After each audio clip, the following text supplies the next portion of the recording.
প্রকাশও রুদ্ধ হয়ে গাঢ় অন্ধকারে 10 দিক ব্যাপ্ত হয়ে গেল। তার মধ্যে অট্টহাসির মতো ক্ষণে ক্ষণে বিদ্যুৎ চমকাতে লাগলো। চতুর্দিকে কিছুই দেখা যাচ্ছিল না। সমুদ্র দুঃখী মানুষের মতো কোলাহল করতে লাগলো। উত্তাল তরঙ্গ রাশি উত্থিত হচ্ছিল, আর সমুদ্রের মধ্যে অবস্থিত প্রাণী সকল সন্ত্রস্ত হয়ে উঠল। নদী এবং অন্যান্য জলাশয় ভীষণ ক্ষুব্ধ হয়ে উঠল। সেগুলির সমস্ত পদ্মফুলও শুকিয়ে গেল। চন্দ্র ও সূর্য বারবার রাহুগ্রস্ত হতে থাকলো, আর তাদের চারিদিকে অমঙ্গল সূচক মণ্ডল আবির্ভূত হতে থাকলো। বিনা মেঘে গর্জন আরম্ভ হলো। পর্বত গুহা থেকে রথধ্বনির মতো ঘর ঘর ঘর ঘর করে শব্দ হতে থাকলো। গ্রামের মধ্যে শৃগালীগণ মুখ থেকে ভয়ঙ্কর অগ্নি উদ্গীরণ করতে করতে শৃগাল ও পেচকদের সঙ্গে অমঙ্গল সূচক শব্দ করতে লাগলো। যেখানে সেখানে কুকুরেরা গলা উঁচু করে কখনো বা গানের মতো, কখনো বা কান্নার মতো নানা রকম শব্দ করতে লাগলো। হে বিদুর! গর্ধব সকল দলবদ্ধ হয়ে তীক্ষ্ণাগ্র খুনের দ্বারা মাটি খুঁড়তে খুঁড়তে চতুর্দিকে ধাবমান হলো। তারা মত্ত এবং ব্যস্ত সমস্ত হয়ে কেবল সজাতীয় খাড়কার রবেই করছিল। পাখিরা গর্ধবদের সেই শব্দে ভীত হয়ে ব্যাকুলভাবে নানা রকম শব্দ করতে করতে নিজেদের বাসা থেকে উড়ে পালাতে থাকলো।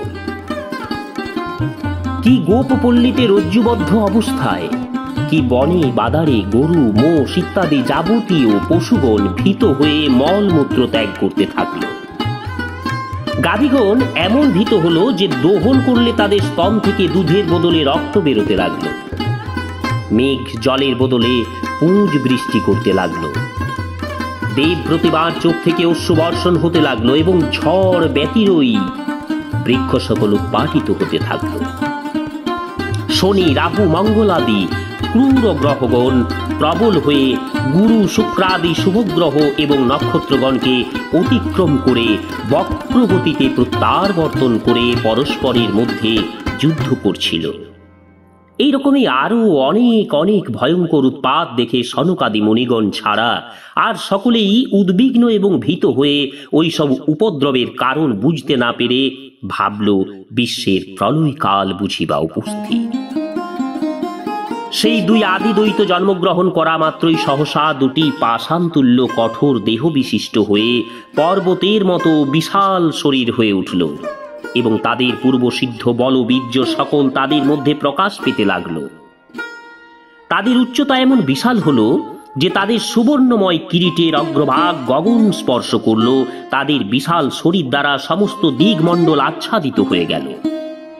তাদের উভয়েরই হাতে অঙ্গদাদি ভূষণ দীপ্তি পেতে লাগলো।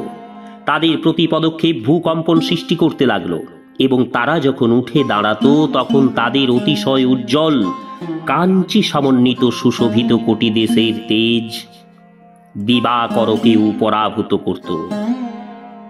তারা দুজনে যমজ ছিল। প্রজাপতি কশ্যপ তাদের নামকরণ করলেন। দুজনের মধ্যে যে পুত্রটি গর্ভাধান সময়ে কশ্যপ মুনির বীর্য থেকে প্রথমে উৎপন্ন হয়েছিল তাকে লোকে হিরণ্যকশিপু বলে জানল, আর দিতি যাকে প্রথমে প্রসব করেছিলেন সে হিরণাক্ষের নামে খ্যাত হল। ব্রহ্মার বরে মৃত্যু ভয় মুক্ত হওয়াতে হিরণ্যকশিপু বড়ই উদ্ধত হয়ে উঠেছিল।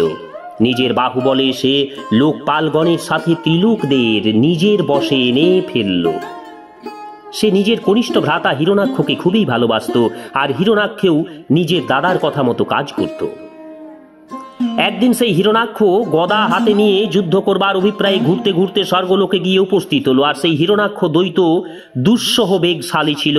তার পায়ে সোনার নুপুর বাজছিল, গলায় বৈজয়ন্তী মালা দুলছিল, আর কাঁধে ছিল বিশাল গদা। মানসিক দৈহিক ব্রহ্মার বরে দৈব শক্তিতে সে অত্যন্ত গর্বিত হয়েছিল। ফলে সে সর্বদা অপ্রতিহত গতি ও সম্পূর্ণ নির্ভর হয়ে থাকত। গরুরকে দেখলে সাপেরা যেমন ভয়ে এদিক ওদিক পালায়, হিরণাক্ষকে দেখে দেবতারাও তেমনি ভয়ে এদিক ওদিক লুকোতে লাগলো।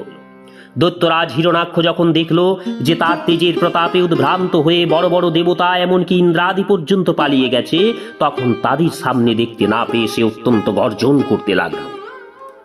তারপরেই সেই মহাবলী দৈত্য হিরণাক্ষ জলক্রীড়া করার উদ্দেশ্যে স্বর্গ থেকে নেমে মত্ত হাতির মতো গভীর সমুদ্রে প্রবেশ করল। ফলে সমুদ্রে প্রবল আলোড়ন হয়ে তরঙ্গ গর্জন হতে লাগলো। যেই মাত্র সে সমুদ্রে পদার্পণ করল, সমুদ্রাধিপতি বরুণ দেবের সৈন্য, জলচর, জীবজন্তুগণ ভয়ে অবসন্ন হয়ে পড়ল এবং সেই দৈত্য তাদের কোনো অনিষ্ট না করা সত্ত্বেও তার তেজে অভিভূত এবং হতবুদ্ধি হয়ে সভয়ে দূরে পালিয়ে গেল।